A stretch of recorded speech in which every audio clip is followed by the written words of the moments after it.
Hello, my name is John Rose, and in this video I'd like to take a closer look at muscle loss and muscle gain on a solid food vacation, also known as a juice fast.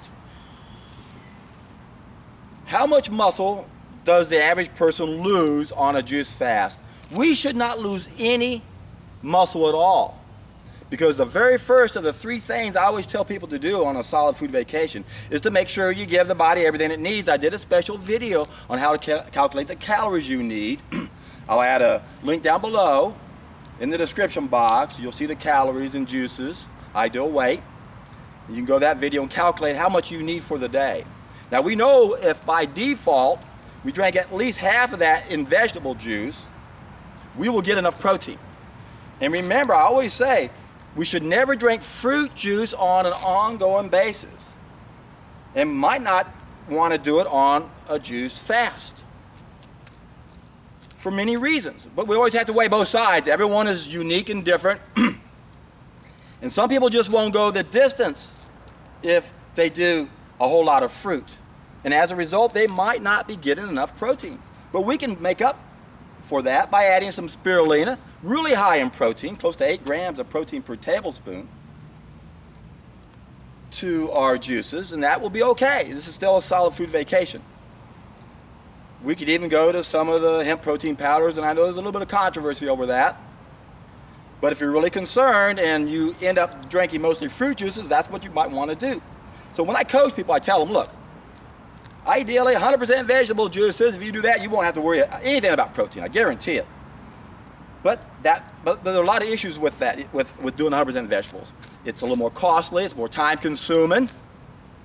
And for some of us, we might not appreciate the flavor as much. I'm trying to dance around and find some shade here. So, for some of us, we might not be able to afford any vegetables. We might have to do almost all fruit juices. But try to get at least 1 pint of vegetable juice in you a day. And if you're down that low, then you'll definitely want to consider adding something else that's a little bit higher in protein to ensure that we're getting everything we need. The only other way we can lose muscle mass when we're on a solid food vacation if we don't get enough calories. Remember, we got to keep that carbohydrate fuel tank full. It's a small fuel tank. We don't want it to empty. That's why we got to drink a minimal amount of calories per day to keep that carbohydrate fuel tank full. So by default, half gallon of fruit, half gallon of vegetables, you'll get all the carbohydrates and all the protein you need, providing you're getting the calories. So if you're really active, you might have to drink 2 gallons of juice or 8 liters of juice to make sure you get everything you need. And again, if you're doing mostly fruit, you might not get enough protein. Although when you look at how much protein is in watermelon juice, that's 8%, cantaloupe is 9%. But when you go to your greens, like spinach is almost like 50%. All your leafy greens are really high in protein.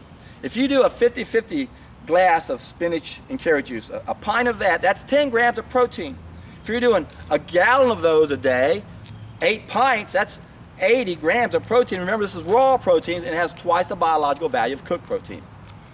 So as you can see, you can actually gain muscle on a solid food vacation, and I know I've done it. I was able to put an inch on my chest in a 30-day period of time on a juice fast, on a solid food vacation, simply by changing my routine. Instead of lifting weights where I bench press and lat pull, and I did a video on that. I'll put a link down below if you want to see how I do that. It only takes about 4 or 5 minutes to push and pull, do that 3 times. And I switched from doing that, because it only took 4 or 5 minutes, to going outside and doing push-ups.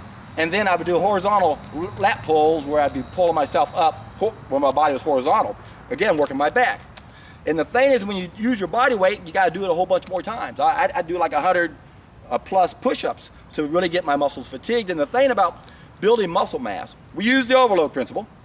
We make the muscle tired, we make it keep working, then it has to adapt. The key here is to understand how important form is. Because when the body gets tired, it knows how to cheat intentionally to make it easier, don't you see? And what does it do? Well, it changes the angle. So let's say if I was doing some inner thigh exercises, let's assume this is my thigh muscle, my leg instead, and I'm doing inner thigh muscles. As these muscles get tired, right, what happens? I just change, as those muscles get tired, I'll just change the angle a little bit. I'm using different muscles, you see? Or I'll start swinging, I'll use my body and I'll start swinging. So when you see people lifting weights and they're bouncing off their chest and pushing it up, they're cheating, they're using momentum. We don't want to do that if we want to build muscle mass. We want to fatigue the muscle, make it keep working. So when I changed my routine and went from 4 to 5 minutes to 10, 12 minutes or so, because I had to do a lot more to fatigue myself, I saw better results because when you're lifting weights, you're only getting really results on that very last rep in the last third set. Whereas while I'm doing these push-ups, I work to fatigue. I'll do about 60 where I can't do any more, and then I'll come up and rest and go back down and do 5 more. But I'll come up and do a quick stretch, and I'll take like a 5-6 second break and go back and do 5 more. I do that like 10 more times. So what I'm doing is I'm really making my muscles work once they are tired. And the key here is when you're using your body weight, you can control your form better. Again, you got to control your form. Don't use momentum, and keep the angle the same angle. So you can gain muscle on a solid food vacation, and you don't even have to be lifting weights to do that, because I've worked with lots of people who come to me who are underweight, and they gain weight on a solid food vacation. I can think of a woman I worked with a while back that had lupus for about a decade, barely 90 pounds, was 96 a month later, and was able to get pregnant. She'd been trying to get pregnant for 10 years and got pregnant. Is that exciting or what? I'm telling you, man, a solid food vacation is powerful. The only possible other way you might lose muscle mass on this program, on a solid food vacation, is sometimes your body's just so crappy. It's built out of such inferior material. It wants to break it down, the catabolism part of this, but the anabolism part can't keep up. And this happens a lot with people on a raw food diet.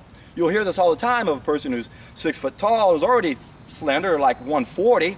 Each raw food goes down to 120. Next thing you know, they're back up to 140 on the same diet they lost that weight on, and they're maybe up to 160. And the reason for that is, again, because sometimes our body can't build up tissue faster than it can break it down. But I don't find that to be true mostly with a solid food vacation, because we're consuming so much more nutrients than we would if we were eating the food by itself. So if you don't be too alarmed. I can understand the concern, but you'll gain the weight back if all you're doing is breaking down tissue faster than you can build it back up. But you got to make sure you're consuming enough.